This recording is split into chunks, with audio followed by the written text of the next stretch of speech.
এটা ছিল রাঙামাটিতে আমাদের আরও একটা দিনের ভিডিও। ওই দিন আমরা একটা রিসোর্টে যাচ্ছিলাম, আর রিসোর্টটা ছিল কাপ্তাই লেকের মাঝখানে একটা জায়গায়। তো রিসোর্টে কল করার পর ওনারা রিসোর্ট থেকে আমাদের জন্য নৌকা পাঠিয়েছিল। নৌকাটা ছোট হয়ে গিয়েছিল, তো এই নৌকাটা যাওয়ার পর আরেকটা নৌকা আসবে, তো দেরি হয়ে যাবে। তো আমরা সবাই এই ছোট নৌকাটাতেই করেই চলে যাচ্ছিলাম।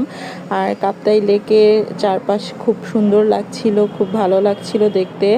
আর একটু কিছুক্ষণ যাওয়ার পরই আমরা চলে এসেছিলাম রিসোর্টটাতে, রাঙাদ্বীপ রিসোর্ট। আর রিসোর্টটা অনেক বেশি সুন্দর ছিল, রিসোর্টের পরিবেশটা অনেক সুন্দর ছিল।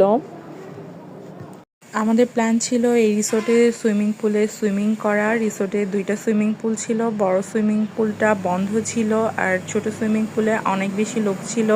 তো আমরা ওয়েট করছিলাম রেস্টুরেন্টে, আর রেস্টুরেন্টের বারান্দা থেকে চারপাশের পরিবেশটা কত সুন্দর লাগছে দেখুন।